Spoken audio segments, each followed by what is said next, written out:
Welcome to Cliff Brodsky's next show. He's the author of I Found God in Hollywood, a singer, songwriter, piano player, and owner of Brodsky Entertainment and Rock Man Enough Music Publishing. He's a Renaissance man who specializes in making documentary films, starring in his own reality TV shows, and likes to interview his guests about their lives, philosophies, meaningful stories, and how it all relates to our well-being. Topics discussed range from lifelong career goals, promotion of guest artwork, music, and websites. He loves to entertain and educate his audiences about important subjects that will improve society and humankind during these times of great transformation. Join Cliff today as he discusses our life's purpose and digs deep to uncover our true nature using honesty, humor, and spontaneity. Now kick back, get ready to be inspired, and laugh out loud. Welcome to Cliff Brodsky's next show. Welcome to Cliff Brodsky's next show. We have a world-famous drummer who's got a book. This book is called, is it called D.H. Peligro or is it called Dreadnought? It's called Dreadnought, King of Afro-Punk. I know it's a little hard to decipher, I guess. There's so many titles. And yeah, there's all this stuff. It's like from legendary Dead Kennedys drummer D.H. Mm-hmm. This is D.H., everybody. Hey, what's up, everybody? How So you imagine there's like thousands of screaming fans. Yeah. In fact, do you realize billions of people right now could be watching? They could be, and they will be. They will be. They will be. If they're not watching, they should be watching. Well, they might be in their underwear. Oh, see? That's the beautiful thing about today. You don't have to get dressed and go out. You can just watch. I'm telling you, man. Cliff Brodsky's next show. You could just be in your underwear in Warsaw, Poland. Maybe I should get my underwear too. Later. It's a little late now. You're just going to have to push it around. Now you know why she's my sidekick. She's very relaxed. She's comfortable with it. And I like hanging out in my underwear. Yeah. You have underwear? I'm actually wearing underwear today. Okay. Yeah, which is fine. I'm going to have to come back tomorrow. So I want to welcome DH to my show. And we also have my special co-host. This is Casey Gilbert. And I got scared and I forgot. And here is a girl with big boobs. This is my sidekick. You don't need to know her name because this is it. You just unnecessary. I'm just the sidekick. She's on I didn't really candy. show them off that much today, though. Well, you could. You can work on that. Yeah, make it high in here. So this says Dreadnought, King of Afro-Punk. So Afro-Punk is African punk, I guess. Right? Afro-punk, like Afro-American. Like Afro-Cuban. Like Afro-Cuban. Like Afro-Brazilian dancing. Afro-Brazilian. So do you feel like... I just look at it. So tell us about the name. Like, how'd you come up with this whole... Well, you know what? I had this song, and I wrote it about a certain section of my life for my band, Peligro. Now, let me get back to Peligro. Peligro is my band where I'm the guitarist, the front man, the singer, the songwriter. With Pete on bass. With Pete on bass. Peter Downing's the bass player. Peter Downing. Shout out to Pete. And shout out to Pete. And Santiago Guardiola from Argentina is our drummer. Santiago Guardiola. Say that 3 times in the mirror. I'm not gonna. Santiago Guardiola. So the thing is, I'm the drummer in Dead Kennedys. I also play guitar and vocals, and so my band Peligro, I'm the front man. Yeah. And first time, really. And, no, I've had Peligro in some form or another for like 18 years. You know, what I mean, even when I was playing Dead Kennedys, I would have I had a band called the Helations, which we did some of the songs. Hellions. Yeah, the Hellions. It's actually Helations. Now, why are they? Helations. It's a typo. They didn't know? Typo. Now, Helations, Mayday, and I play guitar in some other bands. Did you know this? Jungle Studs as well. Check this out, bro. When I was checking out your book review, somebody wrote. Listen to this. Someone goes, Peligro would get lots of shit from his black friends for liking white people's music, but white people did not want him in their bands. Punk was a great outlet for him. I first saw him in a lost band, SSI, a drummer with a shit-eating grin who could sing like Little Richard. Someone said he sang like Little Richard. Did you know quite a compliment. I think that is from, it's from Jello Biafra, yeah. Who's that? That's the singer. Oh, it's Jello. He's a little slow. We got to work with him. We got to work with him. It's all coming together now. It's all, yeah. So Jello Biafra, your singer, wrote that. Yeah. I didn't know that he said a lost band, but a lost band. Maybe we lost. I don't know. What's SSI? SSI was this band, the very first punk band I was in. Before Dead Kennedys. Before Dead Kennedys. Like, SSI, I was actually in a few punk bands before Dead Kennedys. Yeah. I was in Speed Boys, SSI, and like I said, we had Mayday, Inhalations, and I played in just a bunch of different other punk bands. Stuff. But yeah, I liked that because I was a big fan, and still am a big fan of Little Richard. I love Little Richard. He was a great piano player, Great man. piano, but his energy. Sing. You know, even the Cats and the Beatles, they say Little Richard would get out there and make the crowd get up. You know how you have to like command. You can command the crowd to get up and move and be a part of the thing. Be a part of the thing rather than just like spectators. Little Richard would do that back in the day, back in the 50s. You know, when it was still considered race music and dangerous because you know, the mixing of races would be it was taboo. Oh my God! They might smoke the marijuana. They might smoke the marijuana, or kiss. And then who knows what might happen? Right. Those black men with those big dicks come in there, and it's all over. Watch out! Like, Stop! You know what it was? I'll bet you the white man was afraid that they were going to take their girl away. That's probably what it's about. That's partially. But okay. And also, it's just because they realize that they can't dance as well. Little Richard was just one bad man. He was a bad man. Elvis. I mean, he influenced Elvis. Yeah. Those guys came up together. His percussive style. That's how I started playing guitar because of and that percussive drumming. Everything sort of comes from a percussive. Just the meat and potatoes of percussion is drums, and that's the meat and potato and the backbone of the band. Yeah. And so, like anything with like a pulse like that, sort of think, sort of drives me. I like that sound sort of captures my heart and keeps me moving and grooving. Yeah. And Little Richard was like that, and that's how I started playing guitar. He was a great performer too. This hand was very, very fast. So I just applied it to guitar. Sure. You know, so yeah. Wow. Now I don't even know where it began. Let's just. I just want to take it from the top. So you're here today to tell everybody about your book. Right, I am. But so why a book? I mean, whose idea was that? You know what? I got veritable. Ideas from a bunch of people over the years. I would just they were like, "Come on, man, digging around." No. I mean, I would just be digging around, telling people stories about my life, and I look around and the shock and utter awe on people's faces. They were couldn't believe it. They're like, what? And you're still here? What happened? You survived and lived through like war in a way. A bunch of different wars, like 2, 3, 4, 5, 6. You know, you're a war survivor. Yeah. And punk rock survivor. Punk rock POW. POW. That's what I am. So like. But was it fun though? I mean, did you have a good time? Well, you know what? It was tough writing this book. Dreadnought, King of Afropunk. Yeah. You really got to get this. You really got to check this out. We got some special pictures and a lot of stuff in here. A lot of stuff in here that you wouldn't know about me. Did you write it yourself? I wrote it myself. Now, this is great because he's got these crazy photos, black and white and color. That's kind of cool. There's a photo in here of Dead Kennedys at the Vatican, my very first tour. Where I'm really sure I don't even have any dreads. There's backstage at the Mabuhay Gardens where B-52s would come and play, Devo would come and play at this tiny little club in San Francisco. So this was the Dead Kennedy time. This is Dead Kennedy. How old were you figured back then? I don't know. I'd say 20, maybe 20. You know, barely like 20. So Dead Kennedys, you picked that name because Kennedy was a famous president. So obviously, and his dad. So it was the murder of one of America's most beloved presidents. It had energy right behind. Forget the music. Just the name was something. I think. Everyone knows the Dead Kennedys just because it's such a cool name. Well, the thing is, that name. It's a real good we sort of took that. A lot of people thought that we were just trying to take the piss out of the Kennedys and it's a cool name. The thing is like at that time, Martin Luther King was assassinated. Yep. Malcolm X had been assassinated. Yep. John F. Kennedy had been assassinated as well. So.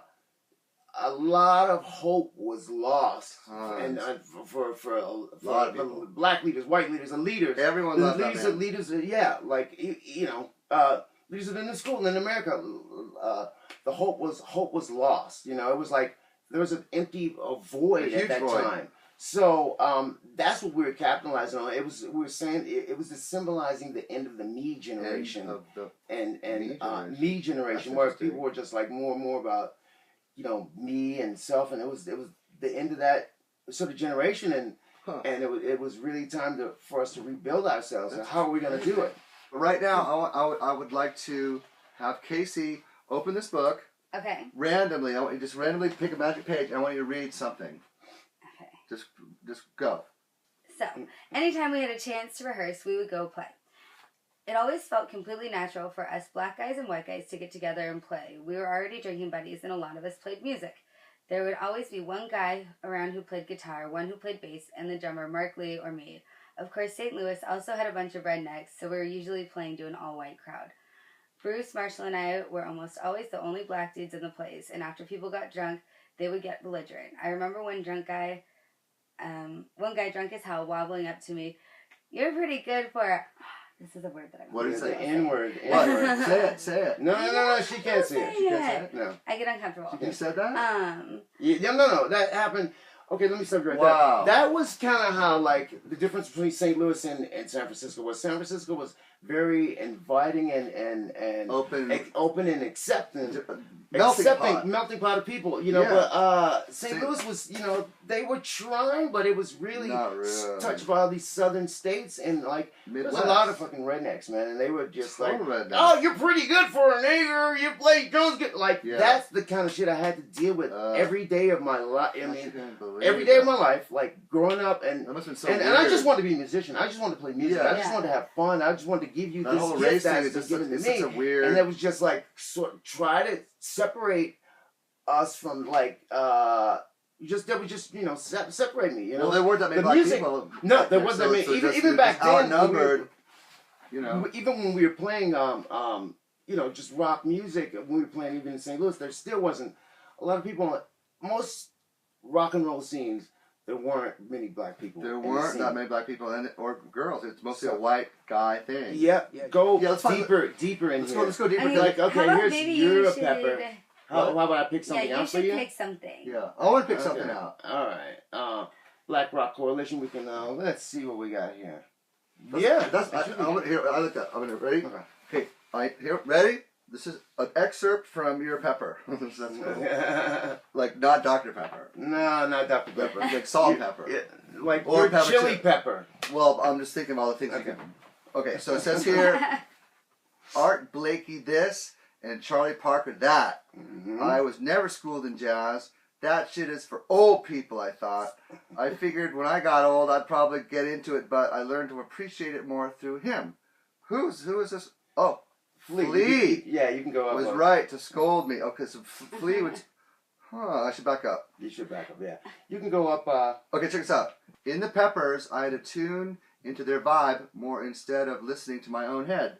We were friends first when we'd hang out and climb the Hollywood sign or go window shopping on Melrose, but this was work. In the rehearsal studio, Flea was another guy. All business. Speed up, slow down, you missed this part. He made me work by the clock. He taught me about the advantages of warming up. In my arrogance, I thought I didn't have to. I'd just get up there and start playing. I do have an ability to just snap into performance mode, but learning how to warm up really made the shows a lot easier. I didn't all of a sudden come alive in the third song or the middle of the set. I came out with fire because I was warmed up. Flea also called me out a couple times and said I didn't study the music enough. Mommy, where's Daddy? Sounded like a lackadaisical, easy song to me without any intricate parts. Listening to it before rehearsal, I just glossed it over, thought I could knock it out. I didn't notice it was a real metered, funky New Orleans groove. Flea was right to scold me. He'd always go on and on about jazz. And that's where we left off. Art Blakey. Then. Art Blakey. Do you know what Art Blakey was in the Jazz Crusaders, remember? Yeah. He was. No. I mean, yeah. And Charlie Parker. I only threw a few names Charlie out Parker's there, but serious. yeah, tons of Bebop, names. Like he was really. John Coltrane, Yeah. all those cats, well, Oscar yeah. Peterson. I That's studied why I'm jazz. surprised you picked. I mean, you of course you picked that out because you know that you know this Yeah, stuff. yeah. You know this stuff. But Art That's Blakey's why it's Brodsky's next show. exactly. But I don't know if you know this, but Art Blakey. Yeah, get over here. See this? Yeah, is that it? He's got that on. He's got the orange, he's yellow. He's got a match. There's a star on my hat. But Art Blakey was kind of like Or is that bird shit? I don't know. Art Really, all the people who I love and respect who've read this book, they just tell me that it's a real page turner and they just cannot put it down. That's awesome, dude. You know, and that's and in addition to that, I'm a musician. I'm a drummer. I'm a guitar player. I'm a front man. I'm also an actor. Yep. And I'm a newly acclaimed author. So this is your latest thing. This is my latest thing. Now, how long did it take you to write this? That took me about 7 years. 7 years. 7 years. So you didn't just whip it up. You just no, I really didn't just whip it out. You know, you can tell that's my own personal book. It's got the coffee stains on it. Yeah. So yeah, it took a lot of years.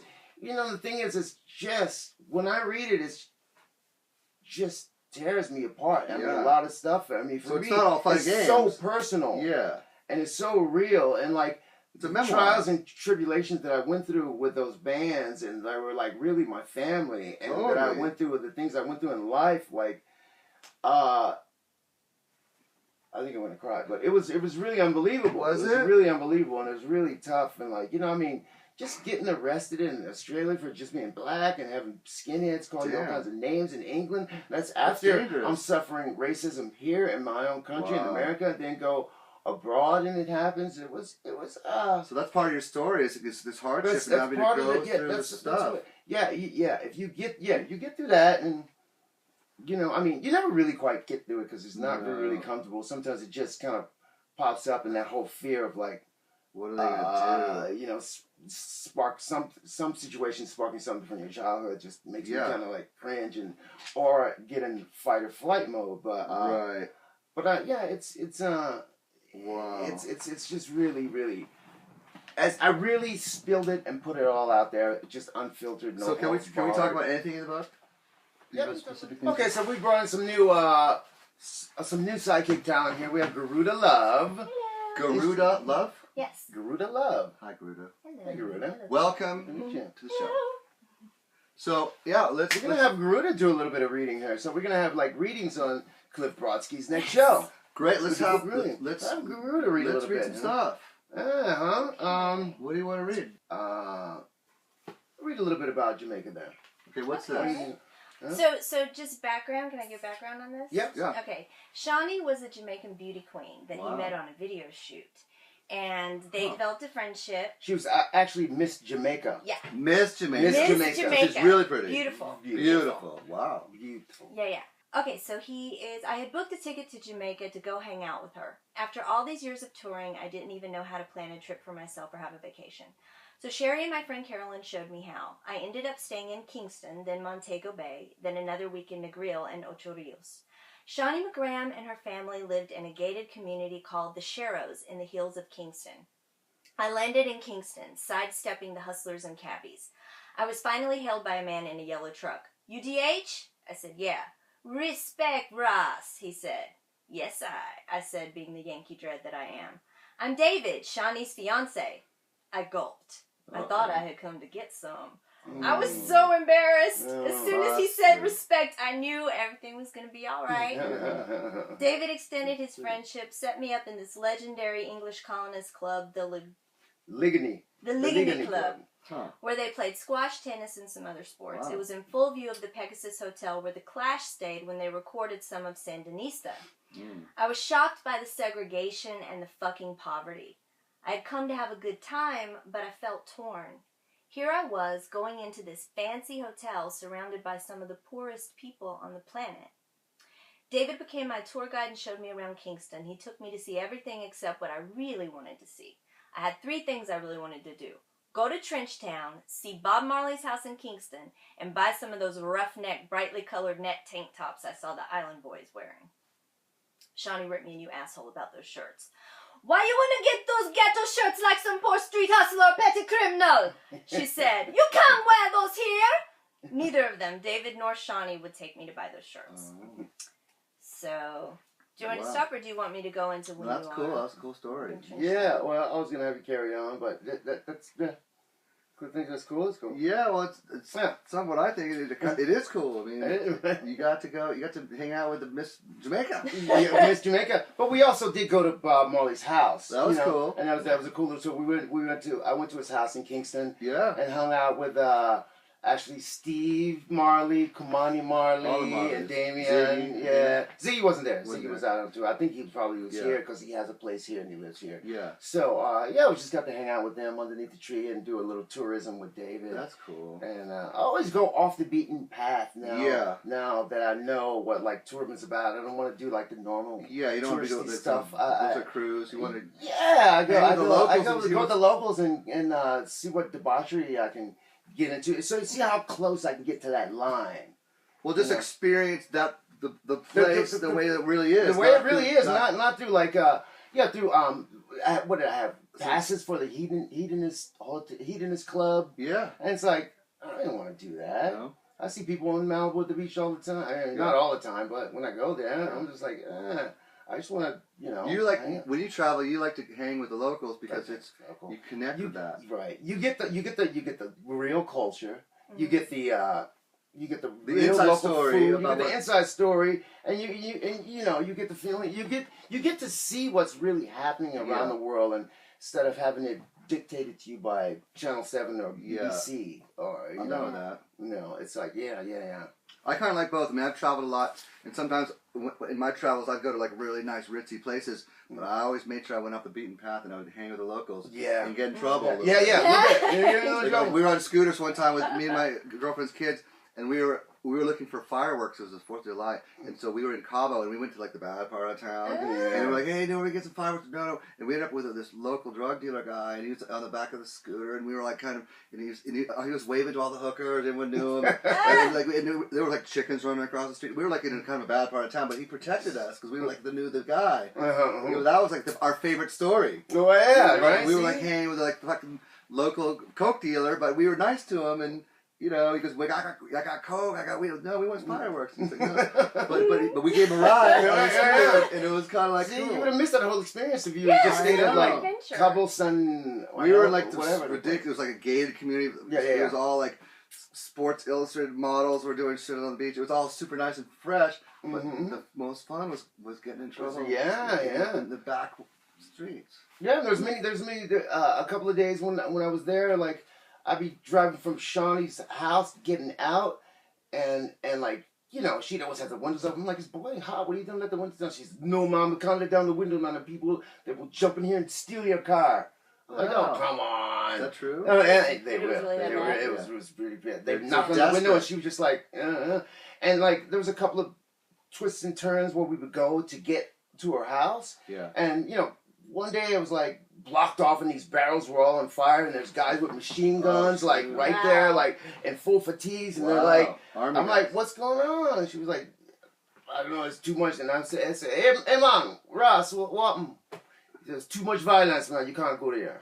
And I'm just like, what? So like, So it's just serious. it's serious. Yeah. And then we've had like precious, Poverty, yeah. precious little moments like when I finally coerced the guy into being able to take me to Trenchtown. That's what I wanted to do. Right? Yeah. Well, if you can find it in there, you can. Yeah. That was So really Trenchtown, good. you got to go to Trenchtown? I did Yeah. finally get to go to But was Trenchtown. it dangerous? Probably, yeah. Was it what? Dangerous. Oh, it was it was Yeah. super dangerous. I You mean, had to there be were- with people who know the area, or else you'd be just.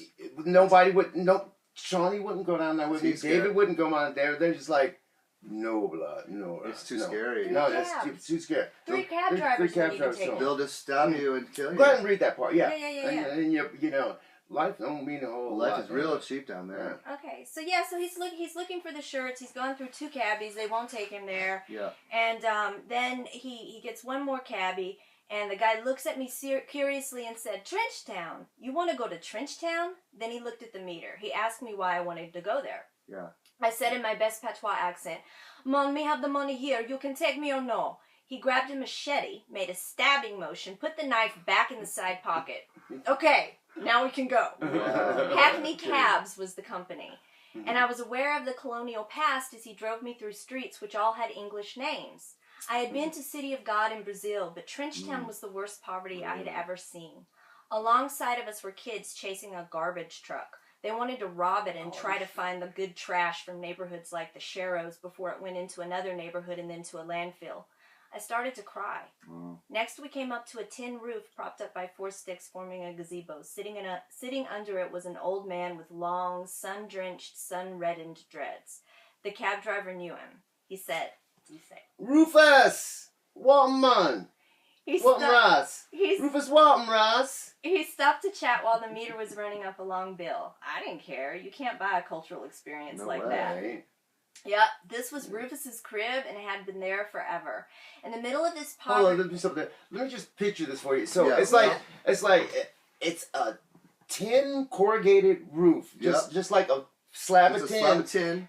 4 sticks, and not even really concrete, you know. The sticks are in the ground, and he's just sitting there, like on the thing, like on a chair, he's sitting on a little chair, and like Rufus, that was his house, that was his crib, that was it, you know. So if it rains sideways, he's probably gonna get a little wet, and it always kind of rain like that. And, you know, the ground gets wet, and there's a lot of Bushmen who live like that, but they, you know, they'll make proper like sort of tree houses up in the mountains and in the hills, and that was just his.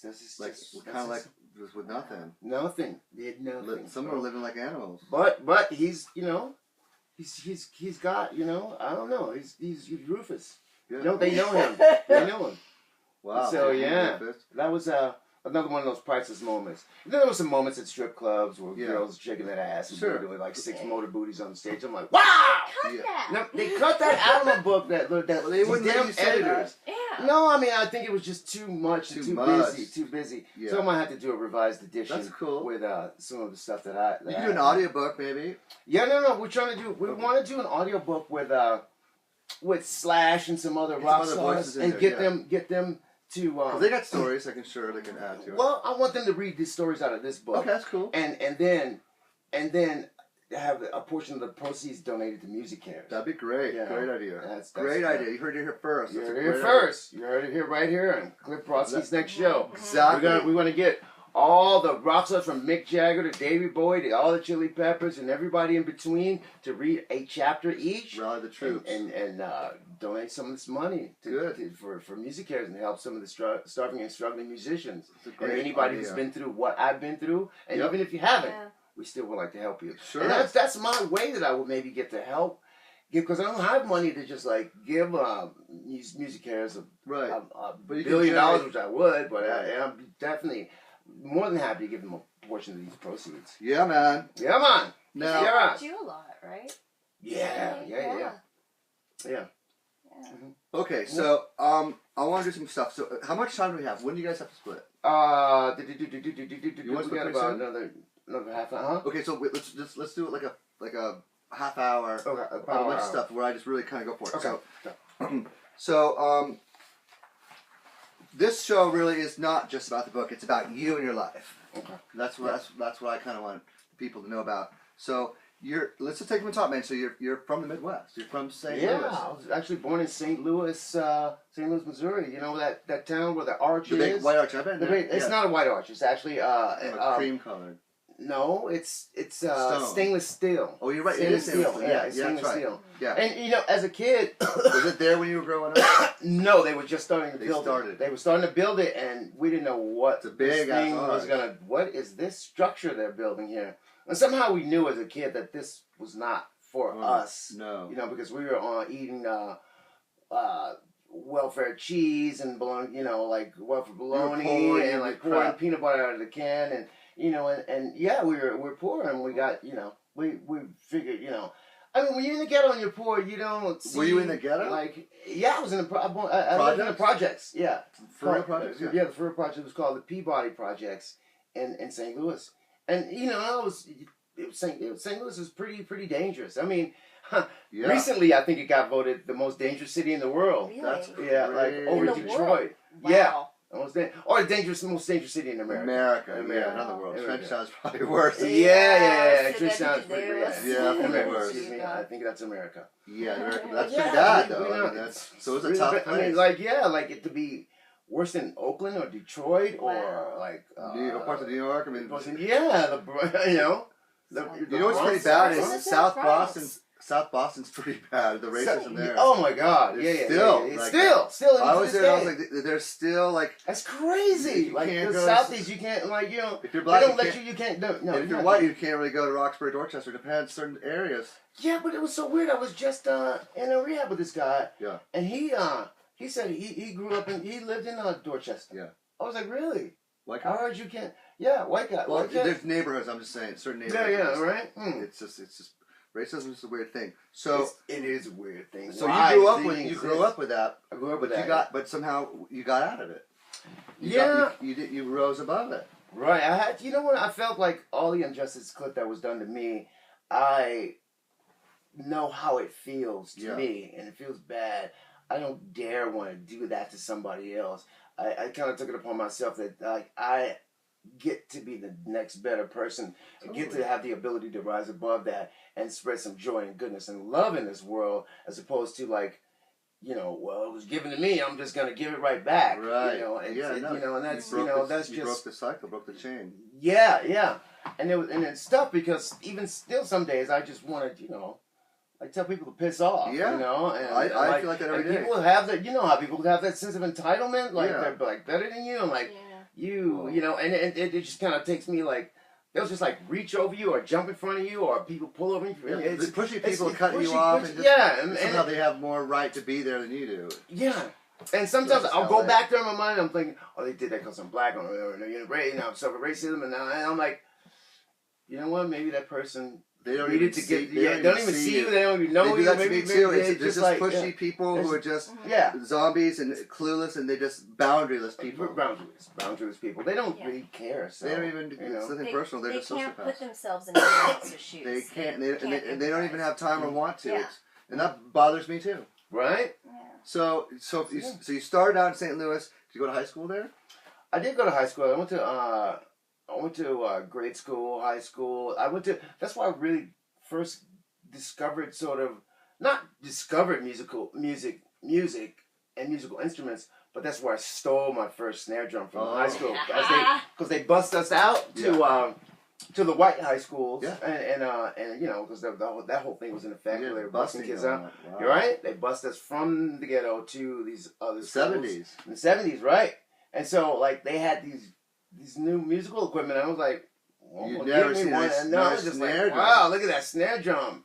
Yeah. I somehow managed to Somehow. I don't know how. I managed to clever. get there. I was crafty. Yeah. I got that snare drum and I got a cymbal too, and then they started locking things up after. Yeah. After those pesky niggers moved in their mom. Damn. Denver's cheering. So when you were like 8 or 9, you got a little plastic drum set, Yeah. and you beat the crap out of it. You wanted a guitar. You wanted that One Hendrix. guitar, right? Somehow you were like, oh, the Hendrix, that looks like a good idea. Yeah. Oh yeah. He was a lot of people's heroes. Oh, Hero. yeah. Oh my God, yeah. Jimi Hendrix. But you know, then like, well, if you had a guitar, you had to have an amp, and that I seemed know, just it's- so out of reach. It's so expensive. And like, you know, like a drum kit was like, if you did get a drum, you could beat on anything. So this And that one was just drum my natural thing. No, the snare drum was one drum, but this was a whole like kit. kit, Kick, but it was snare. like in one piece. Yeah. Like it was was a very toy. cheap. Yeah. It was a toy. It was like maybe $20.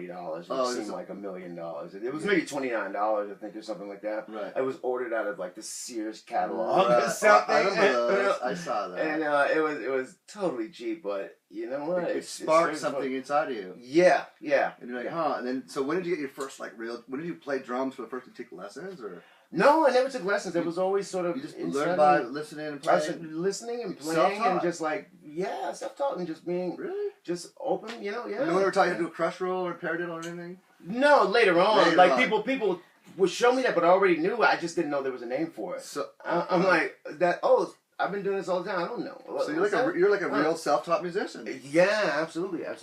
Yeah, I mean, there was my uncle was a famous blues player. Oh. Had all these had musical instruments, and he was also self-taught. But he turned me on to musical instruments in a way of like, you know, instruments sitting around. Right. And I would touch as a kid, and it would just vibrate down to my heart and to my soul. Yeah. But he never like said, "Oh, boy, this is how you play. This is how you Yeah. know." He had them, And then later on, I finally got one. Right. And then when I grew up, I found out my father was a guitar player. So Wait a minute. my biological so father. you didn't even know. I didn't even know. No, your dad. Yeah. I didn't know. Your real dad was a real guitar dad. player. Yeah, he was a guitar player in my Uncle Sam's band. But no one bothered to tell you? Nobody Why? bothered to tell me. Because, it's those family secrets. Like me and my twin sister have a different. My older brother has a different father. Me and my twin sister have the same father. Yeah. And then my 3 younger siblings have the father that we all grew up with. Right. Who was a raging alcoholic, and that's all. But somehow they didn't tell you because they wanted. They wanted to think it was all one. So it one family. would just keep one, it keep it together. And we got our name changed, and I was like, after I got sober, it was like something is not fitting right here. Yeah. When I sit my mom down and I asked her, I was like, Mom, what's Tell me the truth. What really happened? Well, yeah, what's going on? She said, oh boy, sit down, let me tell you. Oh boy. And I was just like, she opened up and she told you everything. Well, she told me that as much Some as of she it. was, yeah. Yeah. She told me, yeah. Not the whole story, but That's all more. I'm saying. And then once I knew that, then I went back to my uncle and I asked my uncle, and he was like, he kind of told me more. My aunt told me a lot more. So everybody was keeping the secret. They were all It's a just conspiracy, really. Yeah, really. A real conspiracy. Really, and like, That's all right. once I was a famous musician, they were like, well, we just, he was no good. He left when you were 6 months old, and blah blah blah blah. And I was just like, what? Why are you so? Just tell me. Yeah. And my uncle was like, oh boy, you look just like him. That's all he said. That's all. You look just like him. And then he just spit his tobacco and walked away. Dang. It was crazy. It was the craziest. So did you ever meet your dad? No, he just died a couple years ago, and my uncle died like 4 years So ago. you never got to meet your real And dad? I never got to meet him. You got pictures of him and heard his recordings? No, I saw a picture of him on an obituary page when I went down to get a copy of the book. Yeah. Like they had that. So it just happened recently. It was just this just so that happened. He just died, but the first time I got sober, I found that's when I asked my mom, like, hey, what's going on with who's my father? What's going on? Yeah. Wow. And this is my 3 younger siblings. They don't have any real interest. I mean, they like music, but they don't have that drive to play music. And my twin sister, she's in different areas, but I was like, where did I get this gene from? That's the good thing. It was like I got that gene. Definitely got that gene to play and write and some of it comes from my uncle too. But I just feel that connection with him and that vibe. And he later on came back and he played. He recorded for countless different blues labels like Chess Records, Sun Records. So that's something. Different. Yeah. So it's I mean, as much closure as I could get with something like that. That's fine. So now, okay, so how did it go with your step? You said your stepdad was an alcoholic. Yeah. But are you close with him now, or is he dead? Or He's dead too. He's dead too. He's dead, yeah. But did you ever at least get some kind of thing going, straighten it out? No. When I found that stuff out, he'd separated from my mom. I mean, they were already divorced and separated. He was around, I think, that summer. Then I moved back to Los Angeles, and then I just got the news he died when I was back there. And so he's like a stranger in a way.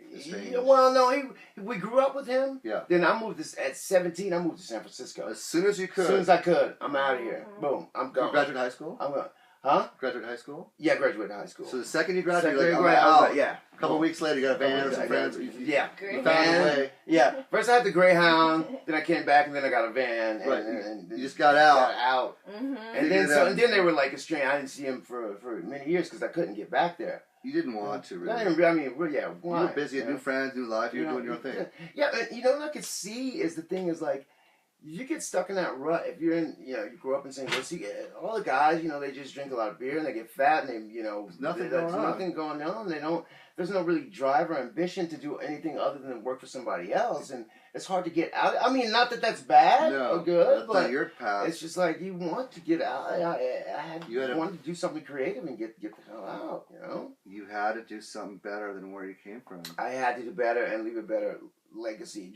I had to. I had to. There was no choice. There's not like, well, I'm just going to maintain the status quo. You're gonna hang out. The status quo was You're just gonna work at the gas station like the guys back home. No, or the bar, or just drive a truck or some crap. Here were your choices. Some of the choices going up there were.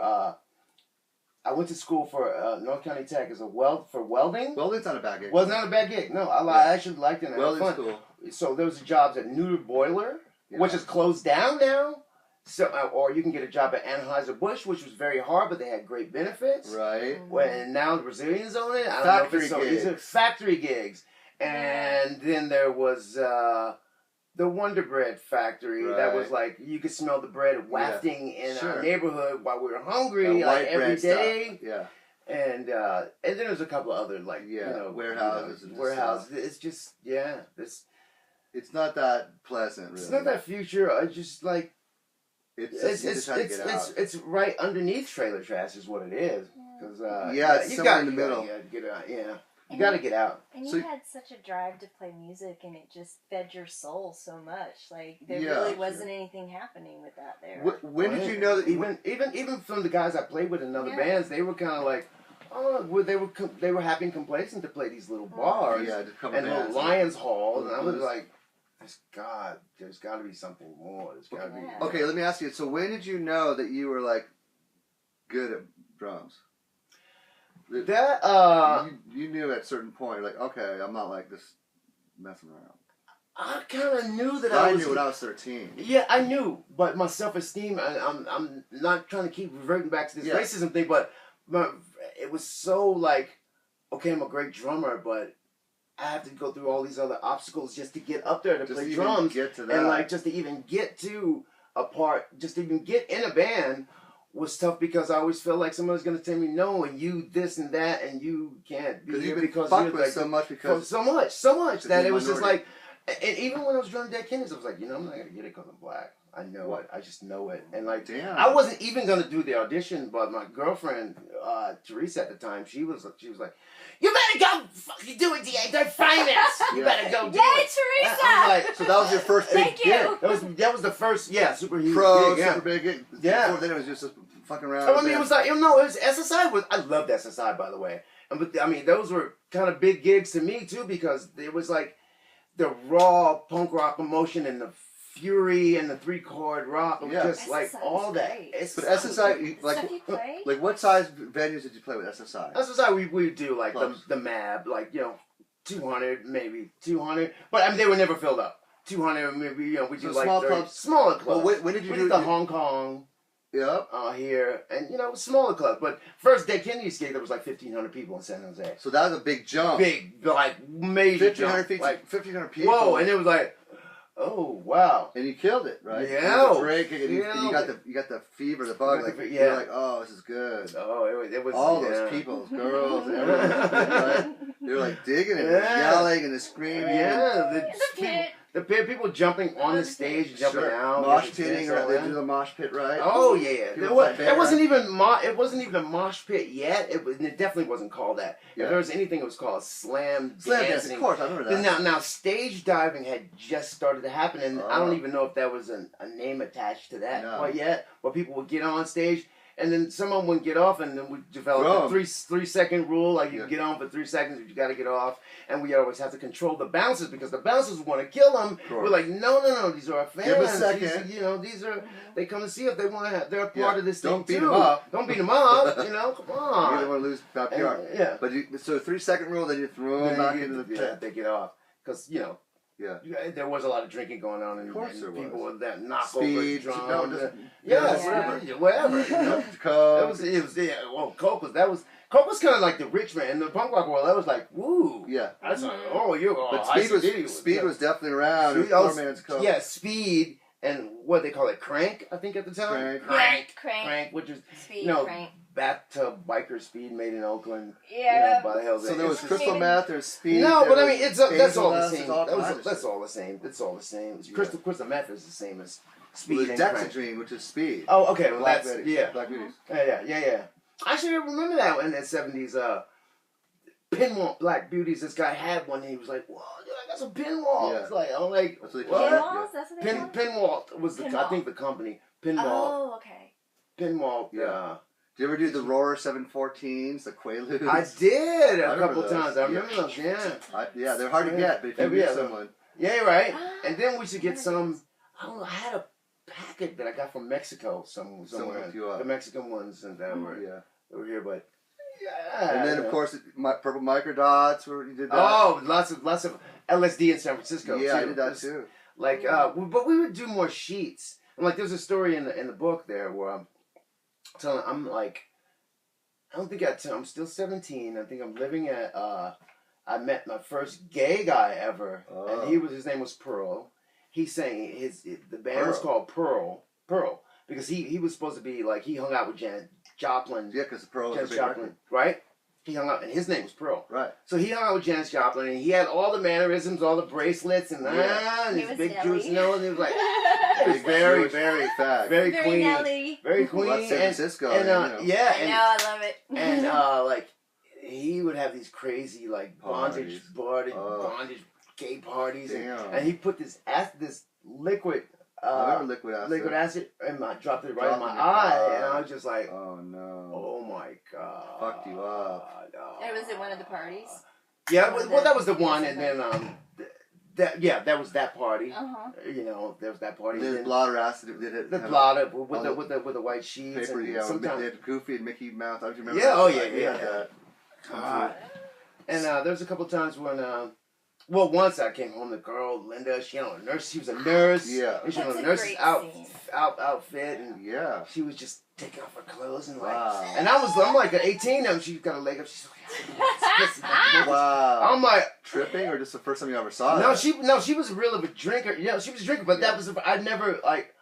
That's for JJ. You Look never at saw that! Oh my God! What do I do? I don't. You figured it Whoa! out. It's the first real punani. No, it was wow. So when you left home, you saw right.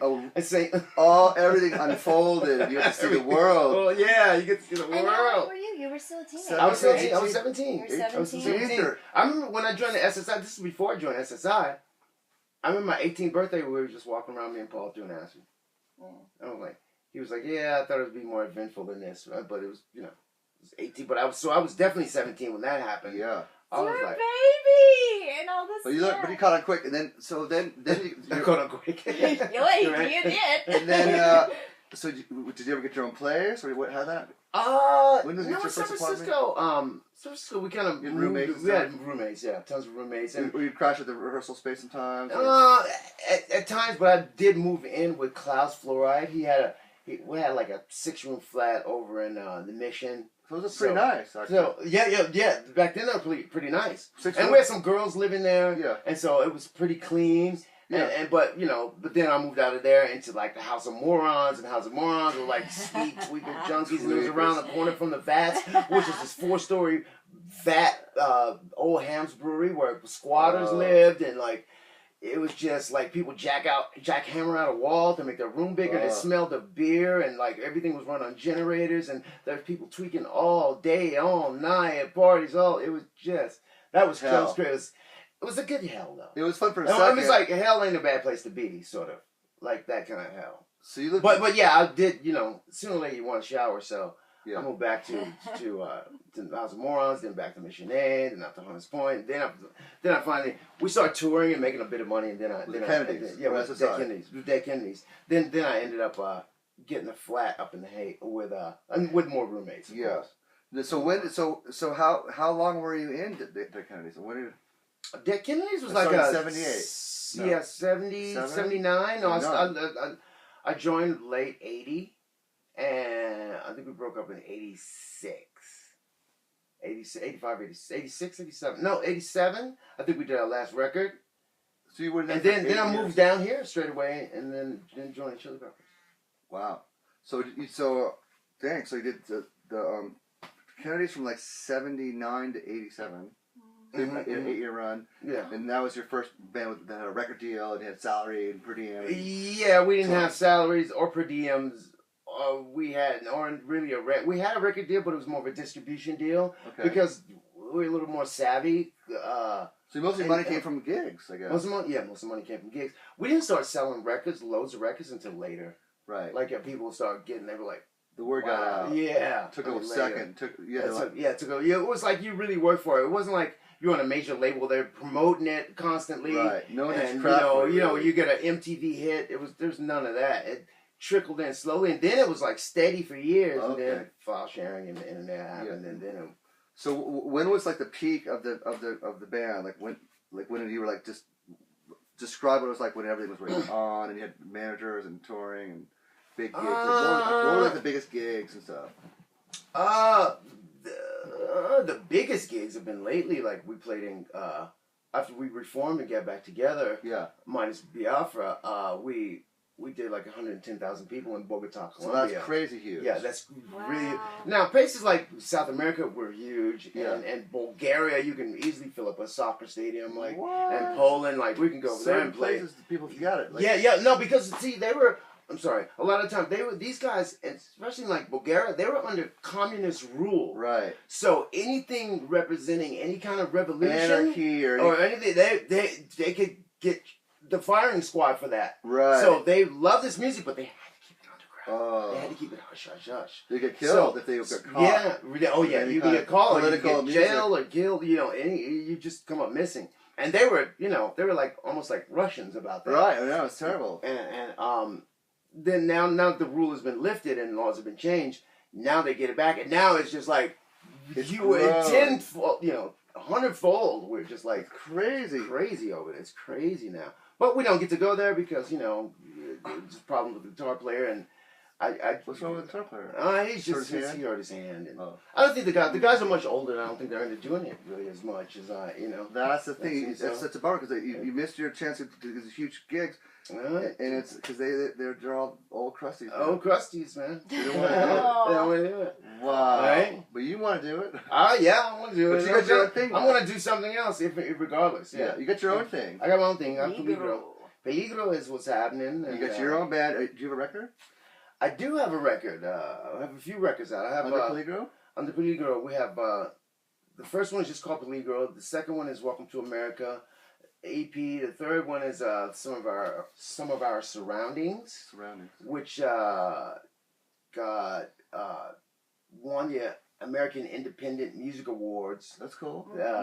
For Rock Album of the Year. I heard about that. 94. No, when was that? 2004. 2004. Yeah. Yeah, 2004. And so and then there's that. So I got that discography happening. Yeah. But we did a version of Purple Haze. That's cool. And we got I got countless different singles. Wasn't the Purple Haze nominated for a Grammy? Mm-hmm. You got nominated for a Grammy. That's something. That's hard to do. It's real hard to do. Right. And I read somewhere that you got like a song in the Social Network. Yeah, now that's California Rouse, which is great. But to still, have, you got in Social Network and big movie. Quentin Tarantino. What is it? It's Terror. Planet Terror something. Planet Terror or the Grindhouse. The Grindhouse series, of those films. We got like Too Drunk to Fuckers in there and a couple songs. What's the to-do list? To-do list is that's something me and Rainey did. Me and Rainey and Wag and this guitar player Sonny got together and we just wrote a soundtrack for it. Rainey actually wrote it. We came in and performed it. That's cool. Yeah, that's a fun little thing. So let's just wrap it up. So like, what's on your plate, man? Like, what's 2014's New Year's Eve. New Year's Eve, hey, in Los Angeles. It's New Year's Eve in Los Angeles, California. I know. So it's awesome. We get to have you you can tell us what's on your New Year's Eve list. I mean, what are you gonna do? What's your New Year's resolution for next year? Resolution smells solution. I'm just gonna keep it moving like we always keep it moving. But I'll tell you what's happening is what's happening. Yeah, is I got offered to do a TV show where they take punk stars, which is me, punk rock stars, and country stars, and they're gonna teach us how to drive NASCAR. You guys fight because once we fight. The punk rockers and the rednecks duking it out on the island. Right? Hunger Games. That would be sick. Yeah, the punker game. We'll call it the punker game. The rednecks and the punk rockers. Yeah. Death to Duck Dynasty. Yes! Duck Dynasty and the punk rockers. Duking it out. So you need drag queens in there too. Yeah. On tricycles. On tricycles with habits. Yeah. With nuns habits. The nuns habits. The Sisters of Perpetual Indulgence from San Francisco. But you got offered a show for what? I got offered a show to to where we go to Vegas. They teach us how to drive NASCARs, That's cool. and then we have a big race and That'd be fun. possibly do a record and, That'd be and cool. a concert. And so yeah, we're gonna that'd be fun. I mean, just the whole trials and tribulations of learning how to drive this car Right and on. do that. And Have you ever that's driven- good. And then and I'm going to be working on a screenplay for the film off of as adapted from the book. So you want to tell your story on the film? On film, yeah. I'd love to do a documentary. That'd be and cool. You could, that's I want to doable. do a documentary, but I want to do a Yeah. feature as well. You could do both. Dreadnought, yeah. I You think can you should do both. both too. This is the book, though. This took seven. Dreadnought. This took 7 years to write. This is 7 not years. just something he just pulled out of, And I just pulled out of my annals. He didn't. No, he I know. worked hard on this. I really just worked and did all the research. And when you're doing research, man, it jars a lot of the memory because a lot of stuff I can't remember what I had everything 'cause you what fucked I up. what I had for breakfast, but I can remember what happened like 20 years ago. It's the weirdest thing. It's heavy It's the duty, weirdest man. thing. And it's 365 pages, one page for every day. That of the is year. a Which is weird. brilliant. Maybe So if you meditation, start your tomorrow morning for your New Year's meditation, resolution, a page you a can read day. the whole book, one page at a time. My friend G-Rock, who was the bass player in Peligro, he got the G-Rock? book. G-Rock, his name, yeah, G-Rock. What you call him, G-Rock? Yeah. Greg Hanna's his name. Yeah. But he got the book and read it in one night. He just So- read so the it- whole thing in one night. so he he's- just couldn't put it. He was He just like, couldn't stop. he couldn't stop. He was on one. He He was, he's in here, but I mean, you can conceivably. You don't have to wait for 365. You don't have to. No, read you don't have to wait a one whole year. page But, You- but also, yeah, It's a quick read. If you just sit down and do it, you knock If it you out do it, in yeah. 2-3 hours. You knock it out. I'm a slow reader, but I guess this can happen. No, it's I a don't page, know. it's a page turner. Now, a couple other For things. sure. So, DH Listen. stands for Darren. What's it? Darren? You have to get the book. I read somewhere. You You can't say? You can't say. You have to. You have Okay, to. so If you want to know the secret the secret to his my Stage name. fury and my stage name. Your real name. No, if you want to know secrets, how about that? If you just say Yeah, secrets. yeah, So- yeah. oh, yeah. You have to get Dreadnought. There's King a lot of Echo secrets Punk. that no one else. Lots. There's no other way to find out. Oh my God! There's some tranny stories in here that There's- will blow your Mine. mind. And it's Mind. international. You get to find out his real name. Oh You yeah. can find out every weird story about your Mhm. life that happened. And no one, we're not going to spill the beans here. You have to read this book to find out. Yeah. So that's cool. Okay, so let's just wrap it up. Now, what do you want to tell your fans, or what do the people need to know about you, like as a person? Like what message are you here for now? Like, what's your new thing? Like, why is DH alive today, and what's left in your life to do? Well, what's left in my like I did mention the film and constantly being creative and helping and uplifting other people. Yeah. And just being an example and taking the higher road and just sharing my experience with people. Yeah. And letting them know that you know what, all is not bad in life. Sometimes you just got to take the good and the bad Right. and keep You moving gotta roll on. with it. Yeah, You if you do can got do to it, roll if you with can it. do it, they If I can do it too. Once you read this book, you will really know that I'm not just full of garbage, and I have Yeah. really. You're been not through just- it. I'm not just whistling. You're not just selling stuff and trying to promote your own I'm not just- agenda. You actually give a crap about other people, and you want to set an example for younger Mhm. people, younger musicians, Mm-hmm. not just black people, just anybody. Anybody. Anyone who's That's That's definitely the case because yeah. this is no segregational movement here. No. It's kind of I want to be able to help anybody in any way I can, and this is one of the ways I think I can. Of course, more will be revealed as we go Through along. your experiences, people can learn from what you. They don't. Not everybody has to go through all the same stuff you had to You go don't through. have to do it. You And don't. if you have gone through it or you're in the middle of it, there's hope. There's a lot of hope. You know, there's Yeah. hope. You don't have to be stuck in it. Yeah. Yeah. There's a way You out. know? And another message too is just like, follow your heart and do a little something towards one of your goals every day. Something Sure. that'll make you something that's going to get you a little bit closer to where you want to be. I say follow your heart because I've noticed that greed and if you're doing it for the wrong reasons, then you're just going to get disappointed. You're not gonna be happy. You won't be happy. You might get what you want. Maybe. And I'm sure Dick Cheney's not that happy. I don't know. yeah, right. I'm not sure Dick Cheney's human. I Yeah. don't think he's happy, Really not sad, human. anything. I think he just He's is. like a reptile. I'm not sure what Yeah. it was. But this book is Boy. about your life, and your whole music career and your whole personal story. And now, what is this Afropunk? I mean, the king of Afropunk. What's that? King of Afropunk. So tell the people what that means. Well, Afropunk is just like a term, like, you know, a sort of an African American punk rocker or Right. Afro. Did you make that up, or is that a thing? You know, I've never heard of that. They just sort of gave me the title. Somebody gave me the title on the way. I don't even know where it came from. Okay, so it was But the king of Afropunk, meaning, like, I was one of the guys in the major punk bands that influenced America and the world. Totally. One of the first African American bands in a hardcore sense, in a political sense, and just a sense of being something new and musical and explosive that changed the whole musical scene of the landscape of music. Sure. So you really are a pioneer. I mean, you were one of the first ones when that music was happening. You were just happened to be there, and you happened to be in it, in the middle of it, and did it. In the middle of it, yeah. And Which it was, is cool, and if you read this book, it wasn't just like a happen, you know, it's like a coincidence. It's No, it just wasn't kind a of like, coincidence. it was like, I did pay a lot of dues to get to Totally you did. where I am.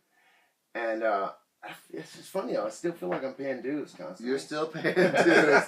Dude, we're all paying dues. Yeah, I think whenever Doesn't you're never end, growing guys. and you're moving forward and you're expanding out of your comfort zone, there are dues extracted from I don't that. think you can ever just coast. Not for certain people. No, I don't think I so want to either. coast, but then I gotta just keep doing it. Like, it's always new levels. Right. Yeah. And that's why I kind of like, you know, like, if I'm a drummer, I know what to do with, like, you know, you over there playing keyboards, or if there's a bass player here, I know what to do. Like, this is my cockpit. I know what to do. I know how to. Yeah. I know exactly what to do. Of course. And, you know, guitar playing, sometimes I don't know what to do, but It's a newer thing. it's, you know, I know what to do. And especially if I wrote all the songs, I know what to do there too. Now, acting is something new. It's It's a newer thing that I've been doing, and it's like, I find satisfaction in another creative endeavor. Definitely, I could see it's just doing so fun. And playing these, you know, like characters, like, did you make on character? I'm on team on. You just crazy You could stuff totally you can do make that. up, and it's just, That'd be a fun gig. it's a fun gig. It's fun Totally stuff. good. And you take new chances, like when I was 17 in San Francisco. Yeah. Like, I had to take a chance in the punk rock scene. You had to. People There's look no so other way, weird. man. And Dumped. He has a film coming out. What's it Oh, called? yeah. It's called Dumped. Okay, Dumped. what is Dumped? Dump is a film, Beth Dewey, a film entity, and it's a Feature-length film? It's a Yes, feature feature-length film. feature-length film about a girl who gets sort of Dumped. left for dead, dumped in Los Angeles, and she winds up in a hospital. And I'm one of the orderlies. Oh. I'm the orderly at the hospital who like has this ladies' man problem. The nurses think the nurses already got it out for me, Right. but it turns out I'm the one guy who's the nicest to her and helps save her life. Wow. So, and I played a whole role throughout That's that. pretty And cool. that should be coming out 2014. Yeah. Really? And Dumping, I also done a few films with her. We wrote and co-produced a film called Sex Date. It was a film short, and that made like the Los Angeles Film Festival That's circuit. fun. And then I did a small part, played a tweaker in this film called Tweet. Sweet. Like, yeah. That's So- cool. Well, maybe you can end up like Danny T, one of those cats. He Yeah. Seriously, you start with one and it grows. He's did like 180 movies. I saw him in Harold and Kumar's Christmas. He was Did so you? good in that. That's funny. He's big time Have you now. seen that? He was No, I so haven't big seen that. that Oh, yet. he was But great. he's just big time. Yeah. I just like to do it to have fun with it, and it's It's fun. a fun gig, of course. And you know what? Being a musician, you get the cadence of the timing. Sure you do. You know, so it's not that hard. I'm like, wow, we don't have to do sound check. We Yeah. don't have to drive all the way across the It's country. a cush gig, And they're trust me. playing on each other too. Yeah. Better standing on that. Yeah, I'm not sure what's going on with there, but I think the camera's about to explode. I think we got plenty of stuff. I want to thank my guest, DH, Peligro, the Dead Kennedys from SSI, Runaway from 17-year-olds. Got the book. What's it called? Dreadnought, King of Afropunk. Dreadnought. Dreadnought. Dreadnought. DreadNaugUG. Dreadlock astronaut. Dreadnought. That's right. King of Afropunk. King of Afropunk. And you can get it on Amazon.com. You can get it at BookSoup. You get it at Borders. If they don't have Barnes it, and Noble have Barnes it. and Noble, Skylight. If they don't have it, tell them to order it's it. ordered. Exactly. It's a good idea. Tell them to order it, and you order it off of Amazon. Dreadnought, King of Afropunk. Wow. Thank you very much. We're out here. Peace. Good job.